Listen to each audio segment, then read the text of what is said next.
Are we going? We're good. Okay, cool. So this is Ryan Morini from the Sam Proctor Oral History Program. Today is May 1st, 2019.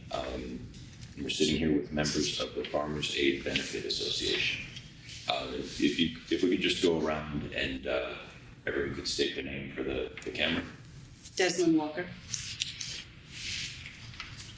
Collins Duncan. Shadow Cook, Steve. Macalio Cook. Gloria Jenkins. Gloria Tyson. Ryder Dennis. Watona Johnson. Lillian Boston. Lyvanda Cook. Barbara Henry. Vivian Fire.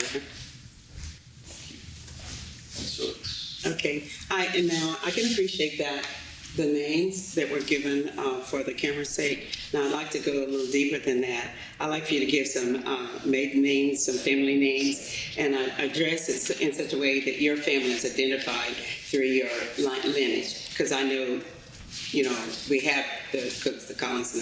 So if you tell who you are and tell which family you represent. Desmond Walker representing the Duncan family as well as the DeBose family. That's both my grandfather's father and my grandfather's mother.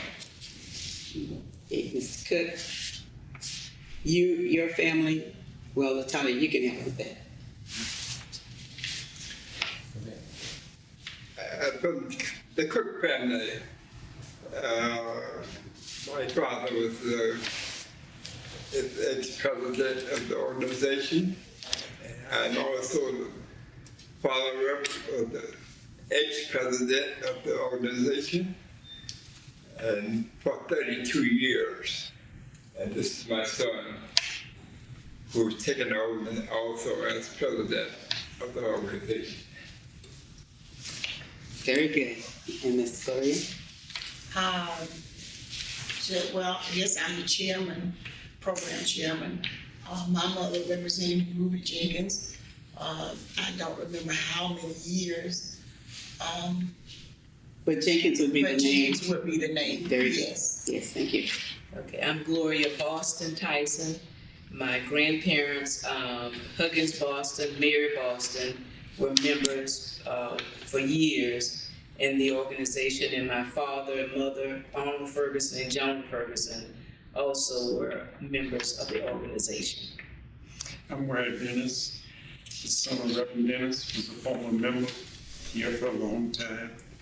And I represent the Dennis, Johnson, the whole community. They're all on one side, my daddy's side, on the other side. The Johnsons, the Browns, the Davises, and that's it. I'm Watona Johnson. I became a member of this organization some years after my husband, during the time my husband was a pastor. He was a pastor of this church for 30 years or more. And so I am a member. And these are my family members. My name is Lillian Boston. I'm married in the Boston family. My husband is Marcus Boston. He has been the president, vice president of this organization for years. And His mother? his mother is Reverend Mary Boston. She was a pioneer, one of the pioneers of this organization. She's been here a long time, but she's deceased now. Young lady? I'm Lyvanda Cook. My grandfather has been the past president, and then my dad, Latalio Cook, is the current president of the organization. And you're what generation? I'm the third generation of Cooks. I'm Barbara Henry. I am a community member. I have allegiance to the Cook family, and as well as almost every family name that has been called. I grew up knowing about Farmers Aid. I knew Mr. Joe Duncan. I knew his son, Joseph, who was a member of Farmers Aid. I grew up in the Greater Fort Clark Missionary Baptist Church. Mr. Wyatt's relative, Henry Camps, was a member. I always remember him coming with his white jacket his badge and his navy blue pants when it was time to have the meeting. We didn't get to listen sometimes in conversations that adults had, but I learned what I could about Farmers Aid as a child and growing up. And then when I became an adult and wanted to be a part of an organization that did things to assist, because I always saw them helping the sick, the needy, anyone who needed anything. And I remember hearing stories about how it was founded and why it was founded, and being a close-knit community and family. And everyone, as was said earlier, we're related. We all came from Adam and Eve. And so when you start to track it down, but I mean, I'm sure I could find family lines with everyone that's sitting here in this circle today. And so to hear the history, I thought it was a great idea. I think it's a wonderful idea because a lot of what we have is oral, because as I said, as youngsters, we were not able to be a part of some of the conversations. But when I became a member, Mr. Arnold Lee was always doing things to help any and everyone. My uncle, the fish is what attracted me because they always had meals. We had song, we had prayer, but we also had good food, good fellowship, and they never looked down upon the younger ones, which I was young at that time, and they taught us and they showed us the things that we needed to do. Miss Ruby was the program chair. Vivian and I just got told that we were going to be a part of the program committee, and we tried to do, and we're still trying to do the things that will bring honor and respect to what our foreparents put in place a long time ago. Vivian, and I shouldn't be saying because she has to talk, but she was invited to do a health fair. And she came several years, and then all of a sudden, she was a part of this wonderful organization, just like me. Okay, well, one next thing I want to do is talk about those people who have been officers, and we started mentioning that a little bit before, but I want to hear more about, and I'm going to put a pin in that, I want to hear more about Mr.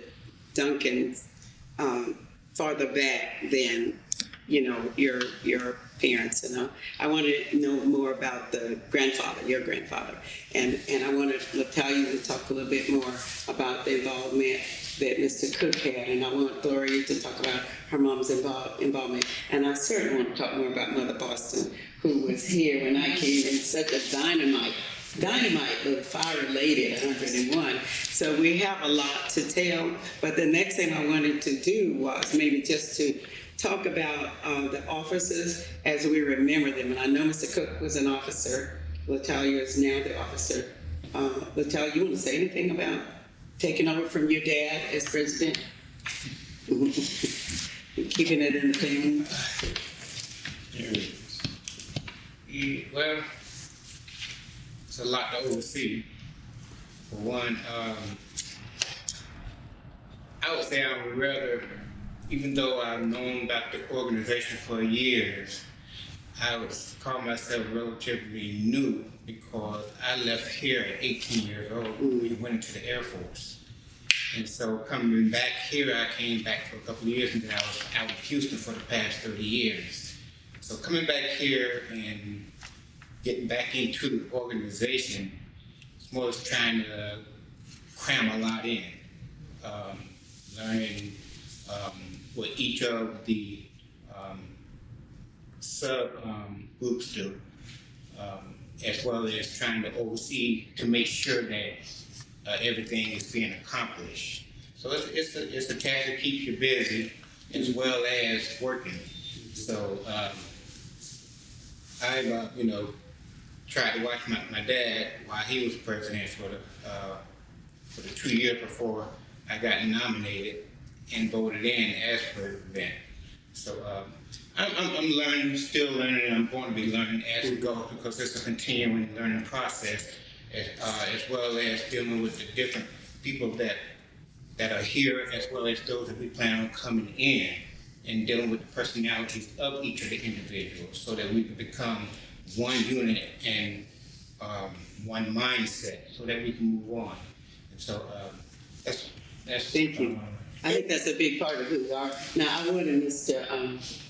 Wyatt to talk a little bit about his family, the background that brought him into here.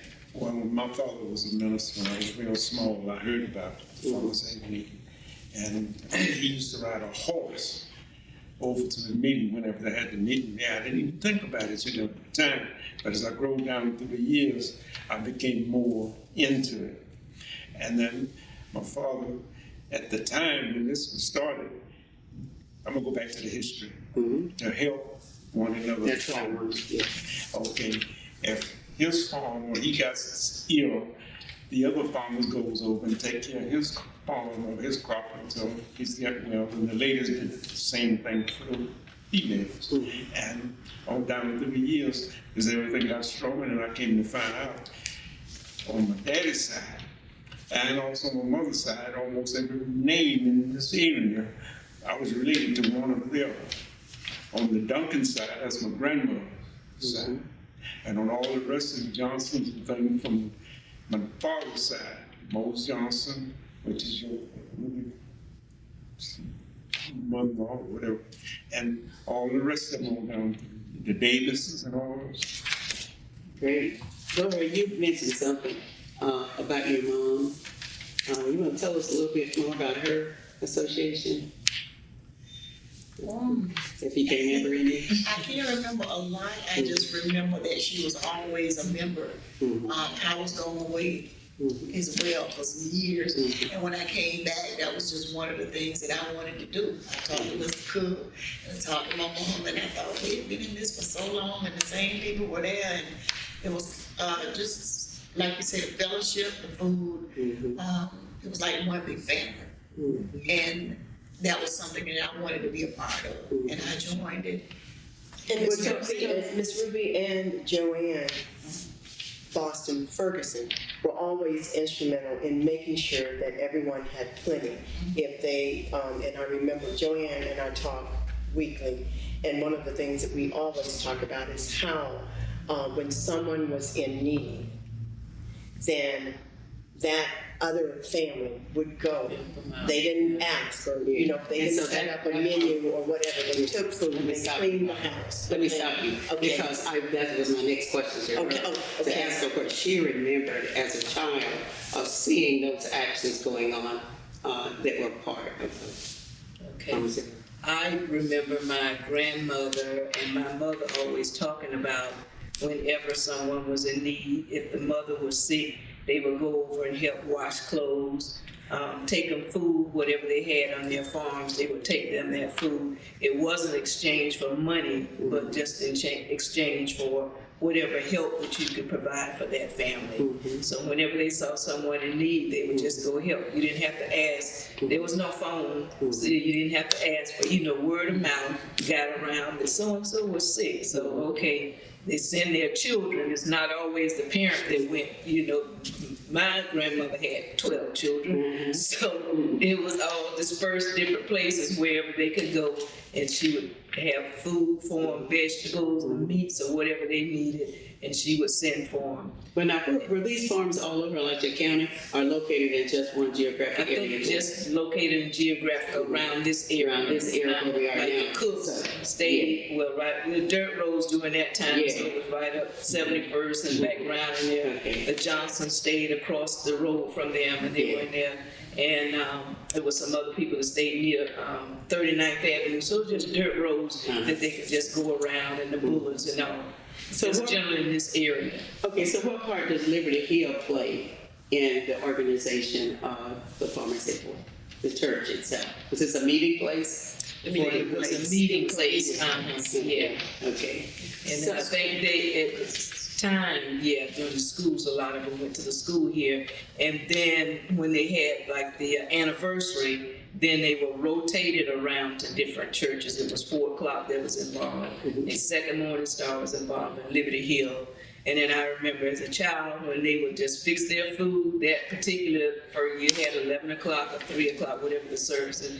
Everybody had foods in their cars. We did not get sick or anything at that particular time. You just went. That was the best. You just went from, come on, get something out of my box. Come yes, it's wrapped in a box, and you just went around, went around to each person's, and got some of their food, and you just stayed out all day long until the services and stuff were over with. Yes, and my grandmother was a minister, and she was very instrumental in prayer and preaching Now, and who really teaching. wants to talk more about, because we are not getting out of here until we talk about this strong, independent person who, when I came in, she would give us what for before every meeting and pray, and it just warmed my heart. It just warmed my heart. So I want somebody to talk about Mother Foster and her being a minister and her impact, not only on this organization, but she had an impact on the church, on the whole community. So I don't know it. I can't tell about all that Minister Boston did, but I can tell you as a young child, we always came to visit to bring what we had, okra, peas. That's what we grew out in our area, in our field. On Saturday mornings, we had Bible study at her house. And again, as I said, we were given our chores to do after our Bible study, and the adults taught. And we played, but it was always in a Christian fellowshipping session. And she always, I can just remember, she always had kind words, encouraging words. She didn't bite her tongue in delivering what was right or wrong, but you always felt good when she finished talking to you. She was a strong, my dad just absolutely loved and adored, as am I sure, the entire Cook family. And my dad was McKinley Cook, and he was a deacon at Fort Clark, and Uncle John, we were members of Fort Clark. But it's just right across State Road 26. They used to ride through, the wagon ruts are still visible. And that's how they got. It wasn't the roads that, Fort Clark Boulevard was not in existence, but they got there. I can remember, I knew, of course, my cousins, the Duncans, because of the profession that they were in, but my uncle, Richard Doty, and Joseph were very close, talked all the time. Miss B, I knew the DeBose part of the family, and they were out from the Nebo area, which is where the Doby part of my family came from, which is my mom's side. The Cook is my father's side. And so they always made sure that you knew family, that you worked. They didn't, as Gloria said earlier, they didn't come in and say, well, what can I do for you? They picked up the broom. They picked up what they had. They didn't have mops like we think of mops now. But whatever they scrubbed the floors with, they got down on their knees. And when they took food or whatever, everybody had, or everybody didn't have. There was no big U, little I, and all of those things. And so that's what I remember. Reverend Mary Boston was just a pillow to all of us, and talk to young people, encourage spirituality, encourage education, and just the fellowship of being one and taking care of one another. It doesn't mean that we all will always agree, but we agree to move forward and persevere for the good of everyone. And I don't know the history, and I can't talk about the history, and I've been trying since we knew that this was coming to think about, but I've heard about the people. I remember Mr. Coop Bullard. I remember Miss Georgiana. I remember Miss Susanna from across the branch. It's across 26. And I remember them all, Miss Gertrude. I found programs with Miss Gertrude White on there. I remember them as little girls, but as I said, some things about the history I don't recall because we could not be directly involved in, which is why Alberta, Cousin Collins' sister, she shared so much with me as an adult because we worked together all the time and we were both educators, and she filled in blanks for me of people that I remember them talking about and how they were related and what they did in the society. Mamie Long, who was the daughter of Squire Long, a minister, a well-known minister in this area, always had out peanuts and bell peppers, and we didn't have gatherings that we didn't have that ear of corn being displayed and talked about what it meant and talked about, oh, well, we didn't grow corn, but Wyatt and them would bring us corn and they would get our okra.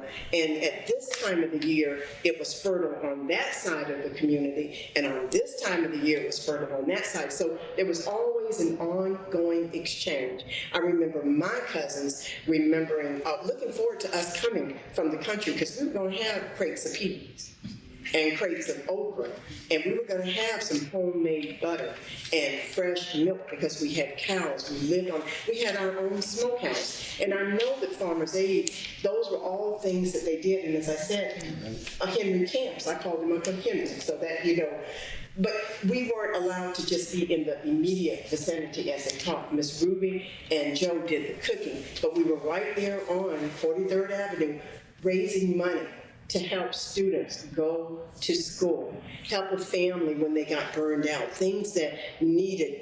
We didn't, depend on incomes because we didn't have that to give in those ways. But they came together and made sure that it happened. Let me stop you a minute. Okay. You're so rich with knowledge. We almost need to do you by yourself. No, I said, I have to have my help because I need you see me keep looking. Here's what I need. Yes. I need what you're saying. We need it very badly. But I want to have the whole group together, for this type. So I want to get as much group. Absolutely. He will do individual sittings. But I wanted Mr. Duncan to tell us his branch. Because I want to know, Miss Rivers and your brother Joseph, and those people who belong to this community and have given so much for so many years. I thought you might want to mention, Mr. Duncan, something about that. And Miss B, his mother, who was just a quiet He'll do all of that. a quiet storm. He'll do all of that. Yes, Okay. yes. If I may. Yes. So my granddaddy has always been quiet, Yes. but he's going to, he knows, Yes. a lot. And if he doesn't mind, and I know he always defers to me. Sure. But he certainly knows much more than I, so Yes. I'm sure I will learn some things from what's taking place here today as well. But Yes. he's generally a quiet man. I know that. He's always been a quiet And he's person. 93. But at the same isn't that beautiful? At the same token, Granddaddy did want to hear a little bit about Big Mama and Papa and I was 39. Hard-working farmers in the community. Yes. Church goers, and of course they did whatever they could to support the church and various organizations. Mm-hmm. And of course, my father kind of let it go a little bit after we've been in business. He wanted to follow us around on funerals and let some of his other work that he used to normally would do follow us on our funerals and so forth. So we had to let some of the work go, but generally he did all he could to help his family and his community and the organization. And give us the names of your brothers and sisters, Mr. Duncan. My brother And sister. Joseph Duncan, Mm-hmm. sister Alberta Duncan Rivers, Mm-hmm. and I have a younger sister Serena Duncan who just recently passed. I see, yes. And I'm Colin Duncan. Yes. The knee baby. The knee baby. Now, yeah, so see, we know what the knee baby means. And so when you all began your funeral service, what year? Do you remember? November 1953. 1953. And you have been such a foundation for the community. So much respect to your family and for all you've done. So I appreciate your being here.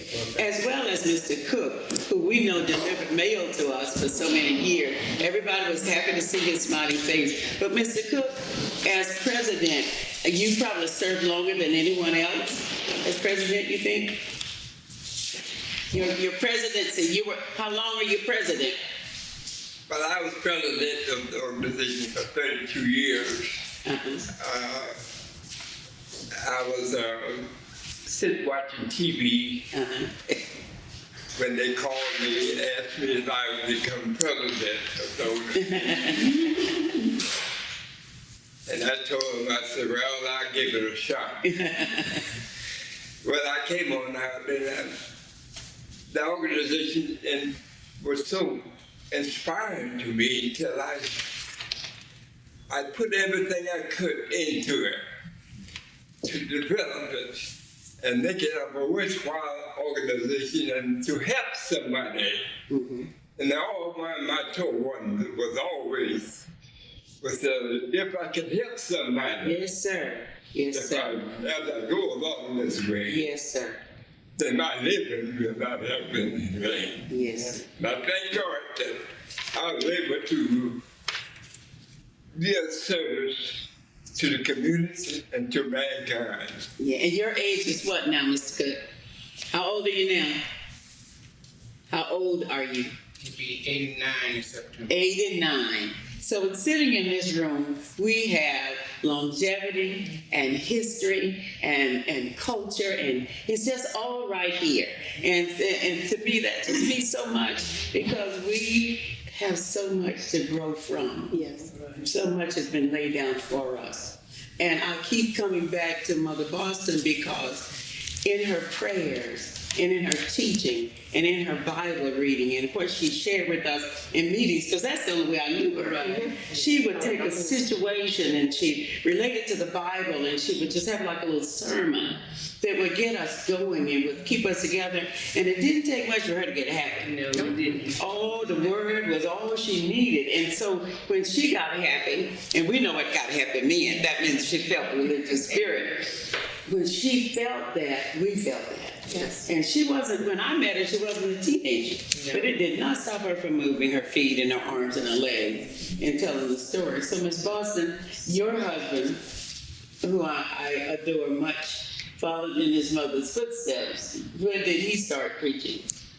Oh, he started preaching. I can't remember the year, but he preached. And pastored the church at Pickens Temple in Old Town for about, I said around about 18 years. Wow. And he's 90 years old. Wow. And coming up, he'll be 91. 91. And he was very dutiful in this organization also too. And he believed in the kids that go into school get education and also scholarships. This organization also gave kids scholarships when they usually when they send their registration back to us. Then we give scholarships. And then Lillian, one thing about Marcus is that he was agriculture. He worked in agriculture for all of those years. He made sure that we knew that we were farmers, and he'd ask, "What are you growing this season?" And Mother Boston, as you said, was such a strong force. Her garden. Yes, she's still. And the garden plots are still there on the home site, but they don't look the way They did. they don't. No. Because we're maturing and they're maturing and they're not able to keep it in the same way. But there is a garden. There are greens. There are vegetables, and it's just amazing how Marcus Also, would the work. tractor. And the tractor, and just so many things that. And I wanted to go back to Uncle John, if I may. You got talk 2 about. minutes. I'm not. I'm just going to ask him to you. Talk about Annie Cook and what she did, and Julius Senior and what they did. They were farmers too. They had their. All right. You want to talk about them? Talk about your mama and daddy. Well, my dad. Your dad. Well, my dad was the president of the organization for, I can't remember, for several years. And he was always, this was part of his heart. Yes. And he always had something good to say about somebody. And I enjoyed listening to him talking about this organization. And my mother was on the sick committee, and she would always go around checking on the members, see how their standards, and see how they're doing.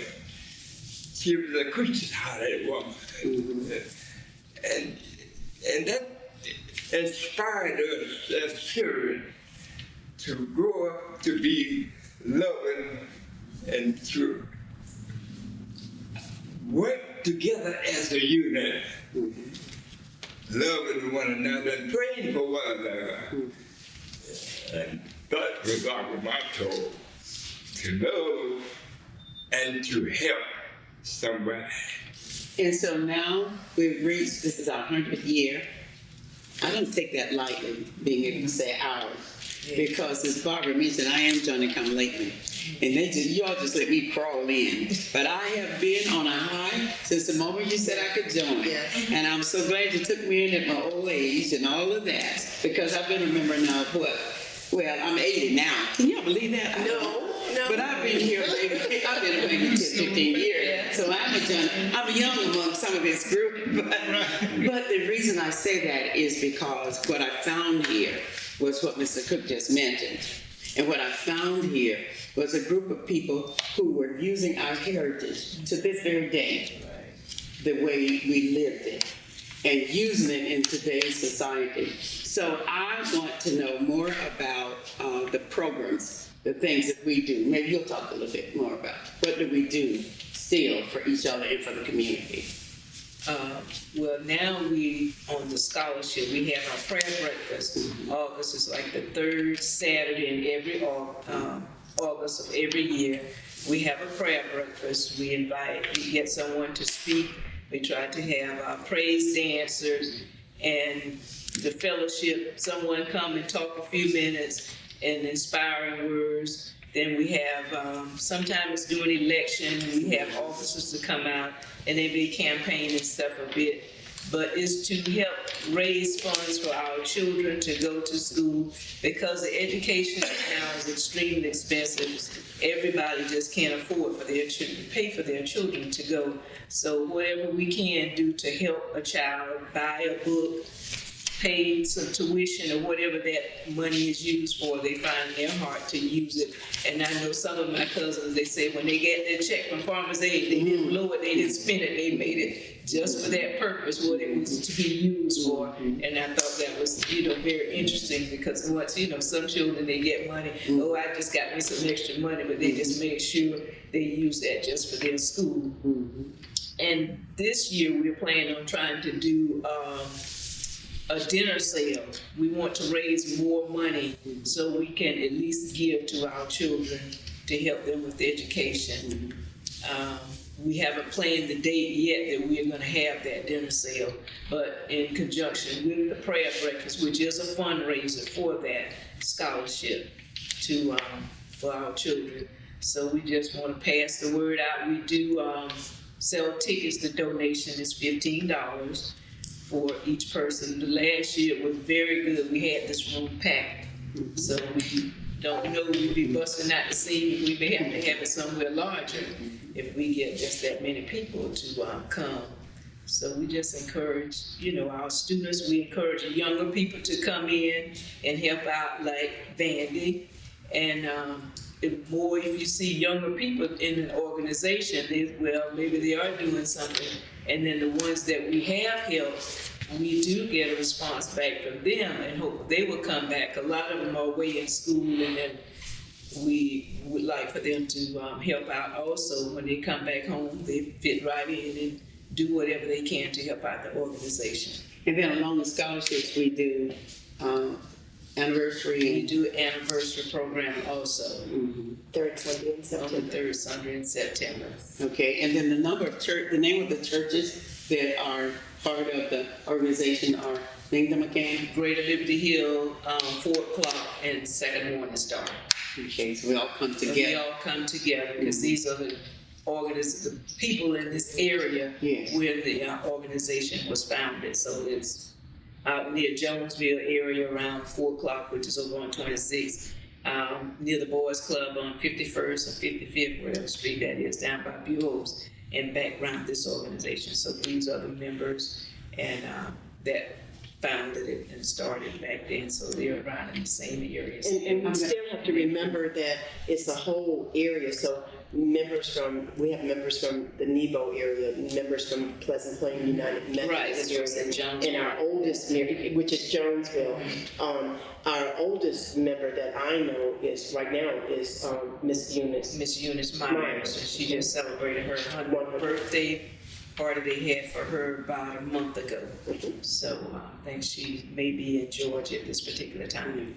Talk a little bit about your mom and her contribution and her wonderful cooking. No, you know, it all comes together, but she's not here, and she's such a dynamic part in the office she has held in the organization. My mother, Joan Boston Ferguson, she's the chaplain of the organization, and she's been a chaplain now for quite a few years.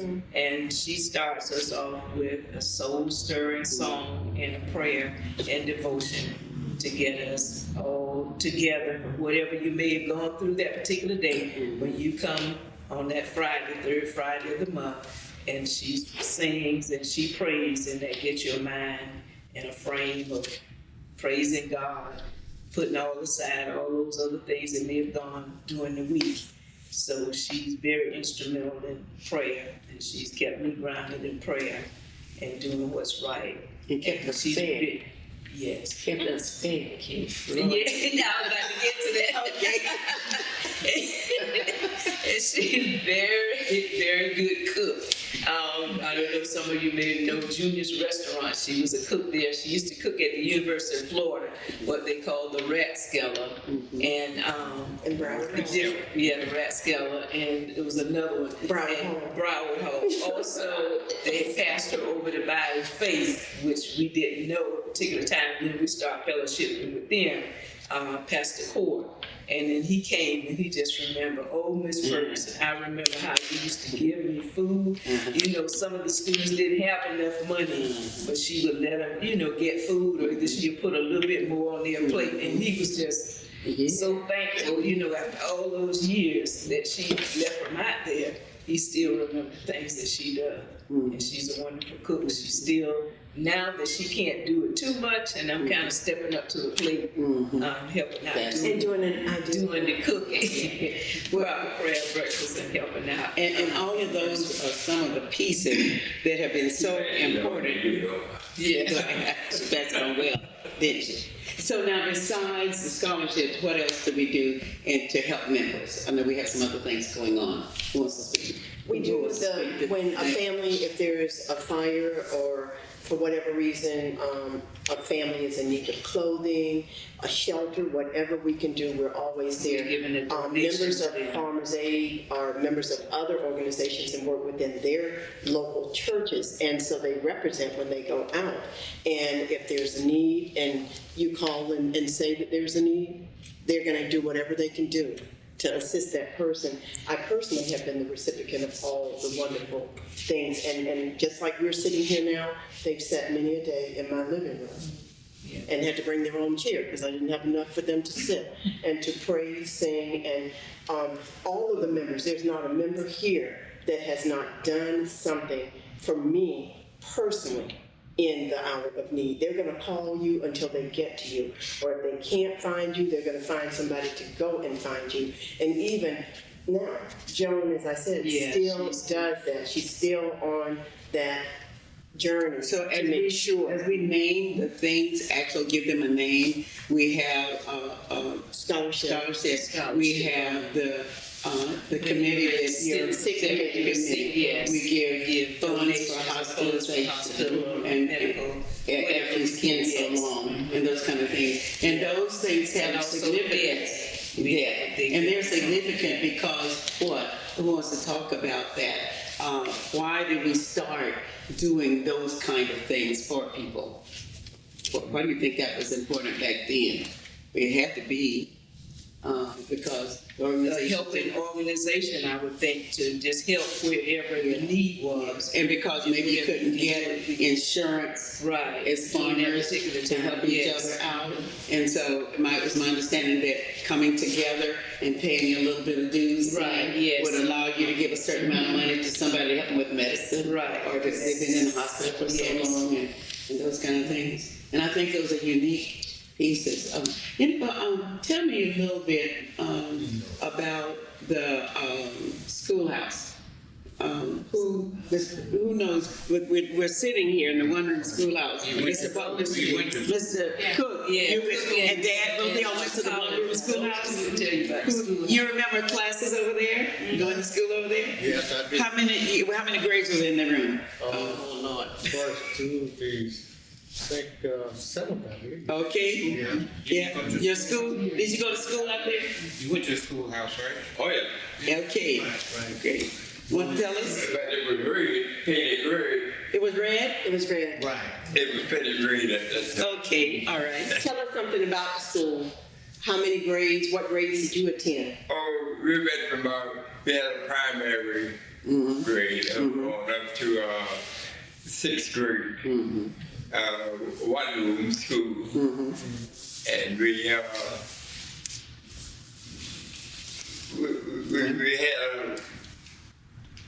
we prepared food also in the school, in one section of the school.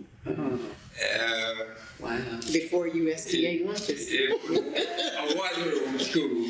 Yeah. Yeah. Did everything. But we fellowship together. And it went from primary to sixth grade. Everybody listened. What you said, Mr. Duncan? Everybody heard, everybody. That's right, so you could graduate from any grade. My cousin here went to that school too. Maybe he can tell you a little something. I have heard of many stories, Cousin Cook, about you and Granddaddy, and a student by the name of Bessie DeBose, who used to be the class clown. And she and Cousin Cook right here used to have a little bit of fun in school, didn't they? That's right. But we had, my grandfather had talked a little bit about before we came out here, because this part of the conversation we were aware was going to take place. So Granddaddy, you wrote down some of your teachers, didn't you? Oh, terrific. Yes, we wrote down Ms. Rebecca Daniels, Who happened to be my great-grandmother's mother. Miss Harry Gainey, Louise Hale. Oh, I remember Miss Hale. Yes, Louise Perry Hale. So those were your teachers. Right. Yeah. Miss Ruth Lang, she was instructor there. I remember Miss Lang from Lincoln Elementary School too. She was just about the meanest teacher. Yes, she was. She sold paper. She sold loose cough drops. She sold cough drops and pencils. Yes. She was the meanest. See, I'm much older than you, and if you remember, it had to be true. That's an important thing to know. Some of the teachers upstairs. Liberty Hill did go on over. Louise Hale was another. That she did. Went on over to Lincoln High. Lincoln High School was one building, but the bottom part of the school was elementary school. And once you were in 7th grade, because it was only elementary and high school, once you were in 7th grade, you could go upstairs. And that made you in high school. I never will forget the day that I arrived upstairs. That was certainly a big day for us. If I had to choose a single word to encompass what I've heard from my grandfather over the years and what I've seen from the organization myself, it would be faith. Yes. Faith undergirded every single thing Yes. that this organization was founded on. Faith in God, faith in each other, faith in the community to withstand and continue to support each other in that. Everything began with God. Yes. It's why we can talk about the love and compassion that was shown at that one-room school right there. It's why we can talk about the spiritually uplifting and soul-stirring Sundays at this church right here, where it was never a problem for people to walk for however far they had to walk to get there. Never a problem for them to stay all day. Never a problem to come back to a 3:00 p.m. service, et cetera, et cetera. It was that faith, I believe, that laid that solid foundation that Cuz is talking about right now. And it's that same faith that I think has preserved this organization, and that's the faith that's going to take it prayerfully 100 years further. I can see something like this being sustained. And I get Yes. excited when I see Yes. my little cousin Sarah, Yes. she just joined Yes. She's so beautiful. 2 months ago. Yes. Because this type of community is something that could easily be lost. Yes. The history could be lost. Yes. The spirit could be lost.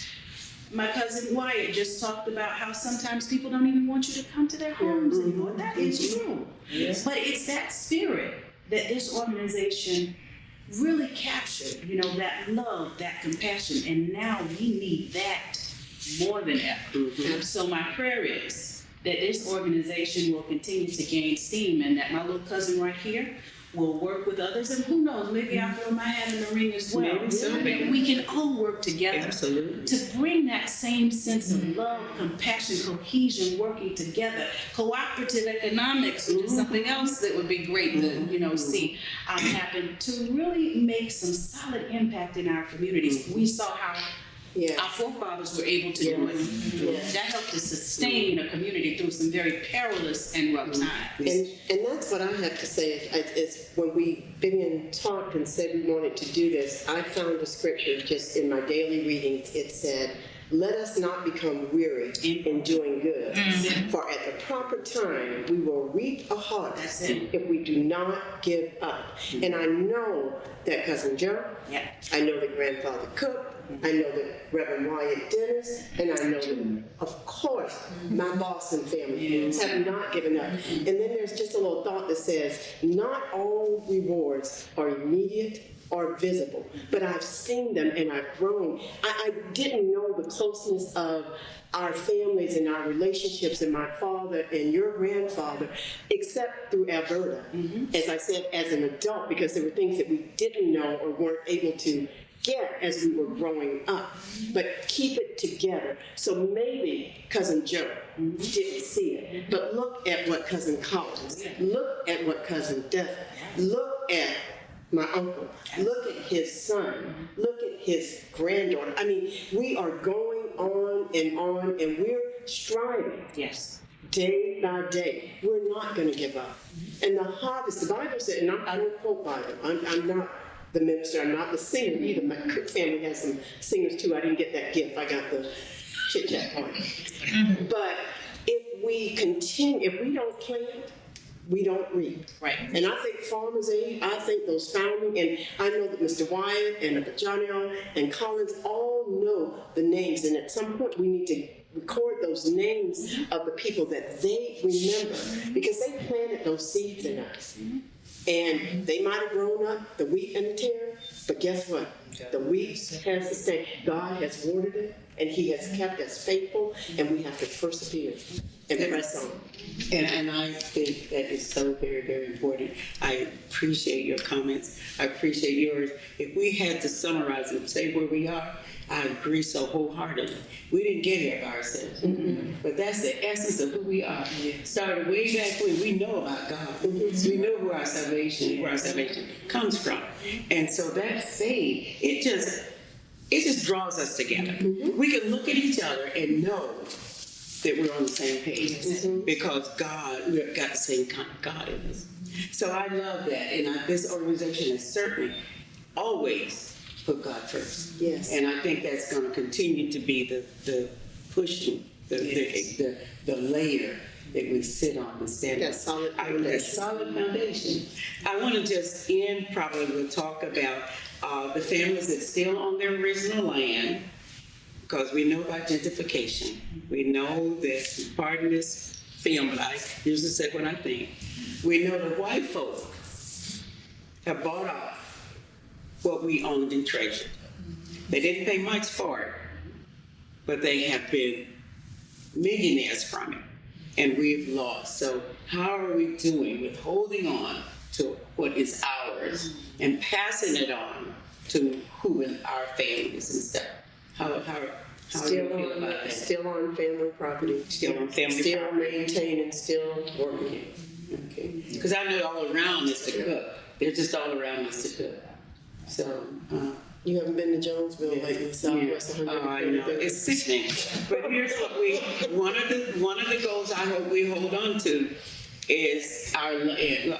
One of the things that we hold on to is our land, because I live in a neighborhood around the museum, Cotton Club Museum, and gentrification is just like this. And once I talked with one of the commissioners when we were doing the business about trying to get the land near Hawthorne, and he devised a plan that was going to take him on the Duval area, around in that area from University Avenue back to 8th. And he's looking at taking land there and doing something with it. And I was so mad with him. Sitting in his office, I said, so now you're looking at a plan that's going to take more land from black folk and use it for something else. And I tell people I talk black because I am black. I woke up this morning feeling good and black. I plan on going to bed that way. And how might I say that? Because there's an impact that's being made on our lives that's different from any impact anywhere else. We are the core. What we're doing here is our salvation. It's what we want our young people to look back on and say, wow, they were dedicated to doing that. This is how they got there. I want to help to maintain that. So no matter where we go, faith brought us here. It's going to take us on. So I'm going to ask you if you have a closing remark you want to make. If so, I'm going to give you the opportunity to do that now. Okay, I can't believe Barbara didn't say something. I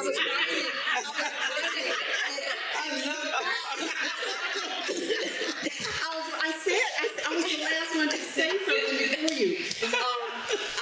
I was writing down that thought because faith has brought us here and it will take us on. And so I just didn't want to forget that. Yeah. And I wanted to say to Vivian, I would like to, for you to keep persevering with this and do something. And if you give me the chore of reading the task of reading the questions, that keeps my mouth from talking, and I do want to be able to talk.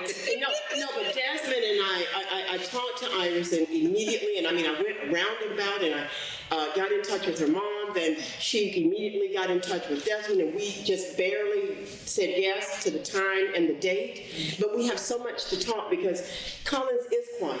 Yeah, he is. And he is my calming spirit in me, and he knows my family and loved my father, and he loved him, and so we have I've heard stories about your father from him, and vice versa, and I can tell you, Moselle Henry stories are out there, and we talk about them, and so each of us I have homework to do. And I'm a writer. I can't. You saw me read the scripture. I know the scripture. I could say, but that's not my calling.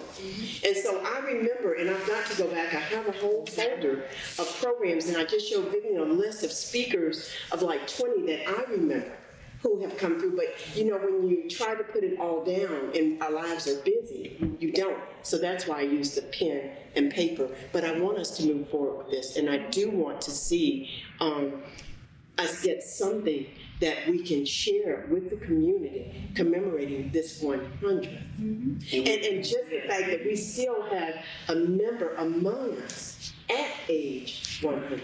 And so just think, and I celebrate Collins. I'm living, my father is right there. I celebrate my uncle. My grandfather is right there. I celebrate my cousin, my Auntie Evelyn, the wife of John, right there. I celebrate all of the Bostons, right there. I celebrate the Dennises. I celebrate Reverend Johnson and the entire Johnson family. I celebrate another Boston. Marcus taught me Spanish when we reached high school. Every time we saw him, as you said, he was a comedian, but he knew that I was in Spanish, and he just, and you better be quick. You couldn't be thinking about it or trying to figure it out, just like our multiplication tables. We knew them. You had to respond immediately, be ye also ready. And that's how he kept us sharp. And he has done that. And even through my profession of career, Van is keeping me alive and well. She asks questions. She and Sophia want to know her older sister, want to know our history. We started this years ago. As I'm cleaning now, I'm finding the history that we have written, gave it back to Sophia and said, okay, we need to go forward. Because what we found when we started to do the cook, then we had to do the Hayes, because you can't do one without the other, and that's a lot of work, a lot of time. I know that I'm speaking to the choir with the two of you, but there's just so much work to be done. You mentioned, I'm sorry, I'm not going to No, take I'm this. done. But you mentioned something, Ms. Filer, that is a project that we've started working on, and perhaps we can work together on it. The idea of the land. Yeah, There's much to be said about it and how it was acquired. yeah. My grandfather has shared with us how our hundreds of acres were acquired, and how several of them were dispersed. Oh, I do know. Okay. There's a story. And so it's interesting to parallel that, because Granddaddy, didn't you say Papa sold a lot of that land to make sure that y'all had education? Yes. You know, so Yes. the idea that education was something that was important, so you sell off pieces of your land, and you're absolutely right, not nearly at the value that would have been best for everybody knows where Robbins Lane is. That was Yes.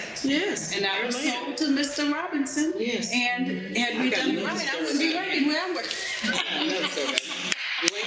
But anyway. But this is a history that it would We be so needed that. wonderful, We you know, do. and I can see this organization Coming up with that. forming some I'd like to interesting suggest initiatives. this one thing, Yes, sir. that we've come this far by faith, leaning on the Lord. We're gonna sing it. And you know, He's brought us a long way. Yeah. We've come. And we're still together. Yes. And you know, without the help of the Lord, we'll still be together. Yes, we will.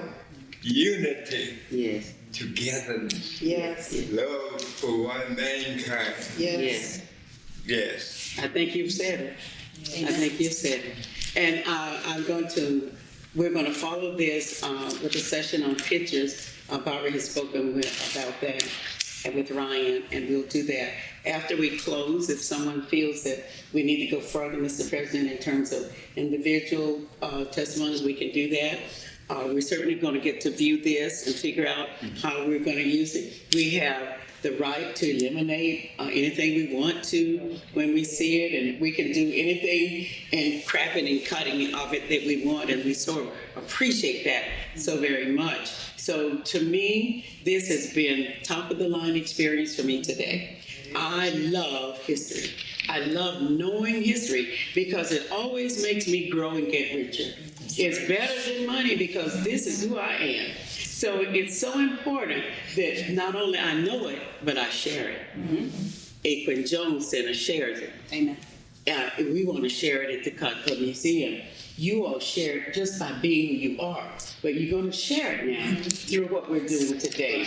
It's not going to just be piecemeal, because I've heard more today about how we began and what it all means, and I ever knew. And you know me, I want to know about it because I feel really fortunate to be a part of that. So as we always do, we've had a scripture. And now we're going to close this session with we've come to sorrow faith. And my sorrow, Barbara promised she would not lead it. So would you please start us out? We'll just do one verse of this, and that will be our closing. Okay, we've come. We come this far by faith, leaning on the Lord, trusting in His holy word. He's never failed me yet. Oh, can it turn around? We come this far by faith. Thank you. That sounds so good. That's it. Oh, thank you. You all are. So that meant so much. stop looking at that spirit. Mother Boston is so proud of us. Yes, she is.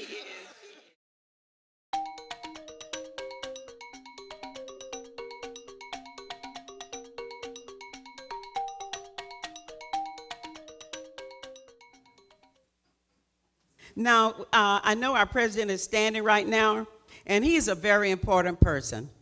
But on the front seat next to him are two awesome leaders that God sent to us. So I not only want to give them a flower, I want to give them a microphone. I'd like to have Reverend Boston say something, even if it's hello, and I know you're going to say more than that. So a microphone is coming, Reverend Boston. Who has a mic for him? Wisdom has to be shared out of the mouth of the wise ones. And here's one. Go ahead, Reverend. To the members and other members that are present this afternoon, I'm glad to be here. And I was here a long time ago, almost 100 years. Almost 100 years, amen. So we had a good time at Boston, the Duncans, and the Johnsons. So many people was participating. We looking out for one another. And as our speaker just said, it was so, we didn't get credit for doing things. Black people still not getting credit like they should today. So don't think you got it made now. But you're still lagging behind. But we got to keep on praying and keep on working and keep on trusting in the good Lord. And He'll fix it after a while. Now our past president, Mr. Cook, Mr. John L. Cook, who followed his father into the presidency, and he was president how many years? How many years was Mr. How many? 32 years. Some of you aren't even that old, because I'm almost 3 times that, but Mr. Cook, would you share some words of wisdom with us? Whatever you want to say. Yep. Put your mic way up high to your mouth. It's a pleasure to be able to stand before you and to have served this great organization for 32 years. God has been good to us. And I thank for the members for giving me the support which they have given me. You are a wonderful organization.